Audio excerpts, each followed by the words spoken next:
Universidad Autónoma del Estado de Hidalgo, Escuela Superior de Huejutla, Licenciatura de Médico Cirujano 2015, Bioquímica Clínica, Desnaturalización, Purificación y Caracterización de las Proteínas. Catedrático, Doctora Azucena Eunice Jiménez Corona. Integrantes de equipo, Adilena de Jesús Trejo Amador, Yulsi Nayeli de la Cruz Santiago, Adriana Azucena Martínez Hernández, Edgar de Jesús Nájera Sosa y Said Alberto Lara Ramírez. Purificación y caracterización de las proteínas. Es un proceso de múltiples pasos basados en el tamaño, la carga, la solubilidad y la capacidad de unión de ligandos. La caracterización completa de una proteína conlleva purificarla y determinar sus estructuras primaria, secundaria y terciaria, completas, y si se trata de una proteína multimérica, su estructura cuaternaria. La purificación de las proteínas se basa en las diferencias en solubilidad, tamaño, carga y capacidad de unión. La solubilidad de una proteína puede incrementarse añadiendo sal a baja concentración, salinización, salting in, o disminuirse añadiendo una concentración elevada de sal, precipitación, mediante desalinización, salting out. Cuando se añade sulfato de amonio, una de las sales más solubles a una disolución de una proteína, algunas proteínas precipitan a una concentración concreta de sal, mientras que otras no precipitan. Las inmunoglobulinas séricas humanas pueden precipitar al añadir sulfato de amonio, saturado al 33 o 40%, mientras que la albulina permanece soluble. La concentración saturante de sulfato de amonio es de aproximadamente 4,1 mol por litro. La mayoría de las proteínas precipitan en una disolución de sulfato de amonio saturado al 80%. Las proteínas también pueden precipitar una disolución ajustando el pH.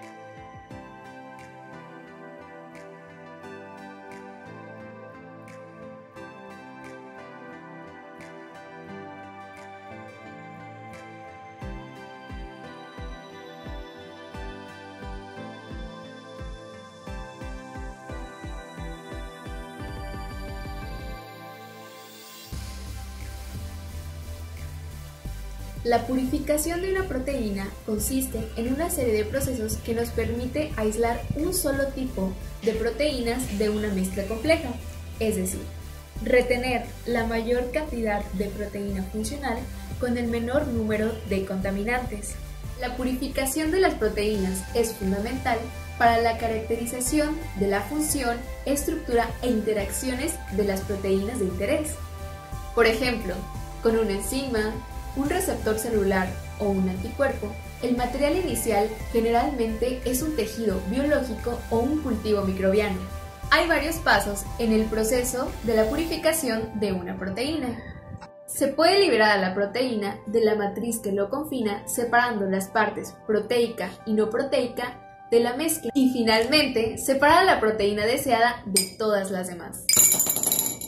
Mientras más simple sea la composición de las proteínas en la membrana y más enriquecida sea la proteína a estudiar, mayores son las posibilidades de éxito en la purificación. El proceso de purificación de una proteína se da lugar mediante la extracción proteica, lo que significa el aislamiento de la proteína de la célula, que es la extracción de la proteína de la célula e introducirla a una solución. De proteínas. Una vez obtenido el extracto proteico, lo que tenemos que hacer es estabilizar, ya que pueden existir factores que dañan irreversiblemente, los cuales son pH. Los componentes biológicos se disuelven en soluciones reguladoras eficaces, en el rango de pH en los cuales los materiales son estables, ya que si no se hace de esta manera puede causar su desnaturalización. Temperatura. La estabilidad térmica de las proteínas varía. Es por ello que la purificación de proteínas normalmente se lleva a cabo a temperaturas cercanas a 0 grados centígrados. Presencia de enzimas de degradación. Cuando un tejido se destruye, liberando su molécula de interés, también se liberan signos de degradación, los cuales pueden inhibirse ajustando el pH o la temperatura. Absorción de superficies. Muchas proteínas se desnaturalizan al entrar en contacto con la interfase agua-aire o con la superficie de vidrio o de plástico. Almacenamiento a largo plazo.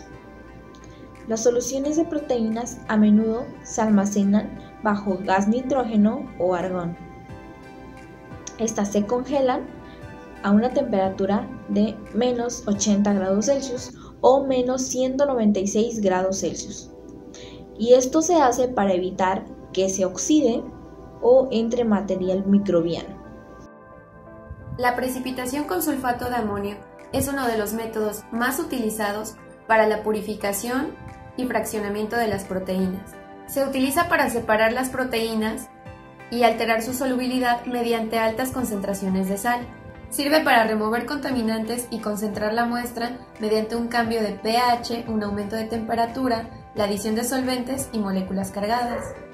El sulfato de amonio es especialmente útil como precipitante porque es altamente soluble, estabiliza la estructura de la proteína y tiene una densidad relativamente baja. Además, está disponible en cualquier lugar y es relativamente económico, es fácil de conseguir. La solubilidad de la proteína varía de acuerdo con la fuerza iónica de la solución, de concentración de sal a bajas concentraciones de iones. La solubilidad de las proteínas aumenta al aumentar la concentración de sal. A medida que aumenta la concentración de sal, la solubilidad de la proteína comienza a disminuir a una fuerza iónica suficientemente alta. La proteína precipitará de la solución cuando los iones de amonio estén dentro de la solución acuosa y sientan atracción a cargas opuestas en el compuesto que se está purificando. Esta atracción de cargas opuestas evita que las moléculas de agua interactúen con el compuesto que se está purificando, lo que lleva a la precipitación a continuación de la precipitación de la proteína y se lleva a cabo un proceso denominado diálisis. Este proceso de diálisis se utiliza eliminando la sal o medio utilizado para la precipitación. Este proceso se realiza debido a que la sal puede interferir para posteriores pasos de la purificación y puede alterar las propiedades de la proteína. Cromatografía del intercambio iónico. Comúnmente se va a utilizar este proceso en el intermedio de un esquema de purificación de las proteínas. Este proceso nos va a ayudar a separar las proteínas debido a su función. Esto es por la carga neta de superficie que tiene cada una de ellas. Esto va a ocurrir por la interacción electrostática que va a ocurrir entre las proteínas y su fase estacionaria cargada. Existen dos tipos de cromatografías de intercambio iónico. El primero es cuando las proteínas van a estar cargadas positivamente y se le llama intercambio catiónico y se van a unir a una fase estacionaria que va a estar cargada negativamente, mientras que el segundo, las proteínas van a estar cargadas negativamente y se le va a llamar aniónico y van a estar unidas a una fase estacionaria que va a estar cargada positivamente.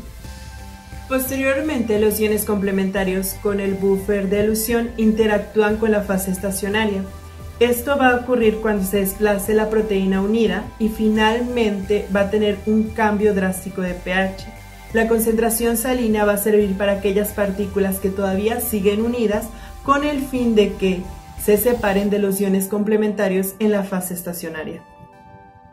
A continuación, la muestra proteica va a ser sembrada durante la fase estacionaria, pero esto lo vamos a unir con un buffer que va a tener una concentración baja iónica. Al nosotros mezclar esta solución, se va a lavar varias veces durante este proceso con un buffer que va a tener una alta concentración iónica o va a ser un buffer con un pH diferente. Procedimiento de la cromatografía de intercambio iónico. La fase estacionaria va a estar equilibrada por un buffer con una baja fuerza iónica. Cuando se logra el equilibrio, decimos que la fase estacionaria está asociada a iones complementarios. El punto isoeléctrico de una proteína. Es en el cual el pH de la proteína va a tener una carga neta o nula. Es donde vamos a decir que si el pH va a ser mayor al punto isoeléctrico de la proteína, su carga neta va a ser negativa. pero si el pH es menor al punto isoeléctrico de la proteína, su carga neta va a ser positiva. Para llevar a cabo el proceso de cromatografía, primeramente es indispensable saber la carga neta de las proteínas, ya que las proteínas van a exhibir una carga neta muy diferente porque van a estar compuestas de diferentes aminoácidos, y esta carga neta va a interactuar con el disolvente al intercambiar iones de hidrógeno. El disolvente va a diferenciar esta carga neta por el pH que tiene, entonces al nosotros agregar la proteína al disolvente, esta va a cambiar debido al pH.